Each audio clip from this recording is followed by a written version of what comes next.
so let's see the first stage in the parliamentary stage. Alright, so in each houses, actually this bill will pass through 4 stages. Right, the first one is first reading. Okay, so first reading is just a mere formality. Alright, and it will take place even if the bill has not been printed and circulated. Alright, the bill will be formally introduced in the house. Alright, so the clerk in the house will only read the short title of the bill. Okay, so bill will be presented or introduced in the parliament by the minister responsible for the subject matter. Right, so after finish the first reading, okay, we'll go on to second reading. Okay, second reading is the most important stage in the law-making process, and it only happens when the bill is printed and circulated. Alright, so at this stage, the relevant minister outlines the main principles of the bill, and the members of the house will debate. Okay, so they will argue, alright, but only on the principles, not the details. They will argue, okay, if is this even legal, right? Is this even possible to do? So they will argue on that, debate on the principles. Alright, so if the bill receives quite number of votes, then they will proceed to committee stage. Right, so committee stage is where the details of the bill will be discussed in a less formal manner. Alright, so the detailed discussion proceeds in a definite order, that is, clauses in the order in which they appear, the schedules, and the preamble. Okay, so they will discuss one by one, right, according to the order in the bill. Alright, so at the end of the discussion, the minister moves a motion to report the bill to the Dewan. Okay, if the motion is accepted, the Dewan resumes sitting. Okay, so that is committee stage. Alright. Right, so after committee stage, right, we go on to third reading. Okay, third reading is where the bill is reviewed once again. Right, now if a debate, now if they want to debate, they can, but it will only on the general principles.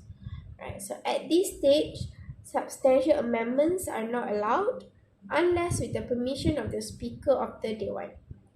So if the bill is passed at this stage, then we will send the bill to other house. Okay, so let's say the bill is introduced to Dewan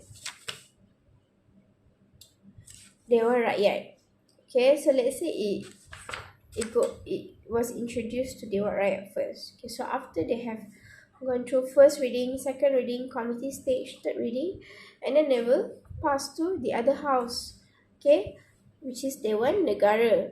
Right, so Dewan Negara, they will also do the same stages: first reading, second reading, committee stage, and then third reading. So only after these two houses pass the bill, okay, voted and passed the bill, then we will present the bill to Yang di-Pertuan Agong. Okay, so if the bill has been passed by both houses, alright, the bill will be presented to to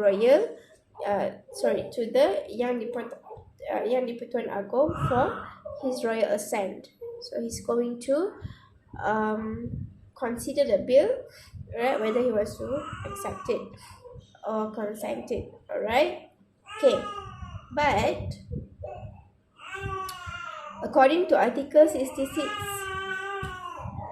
so according to Article 66 Clause 4 of the Federal Constitution, Okay, so within 30 days after the bill is presented to Yang di-Pertuan Agong, okay, Yang di-Pertuan Agong shall assent to the bill by causing public sale to be affixed at the bill. Okay, only if the bill is given royal assent, then it becomes an act. Okay, if let's say if the bill was not Yang di-Pertuan Agong has not come into decision even after 30 days, that bill will still become a law. Okay, as if YDPA has assented it. Alright, okay.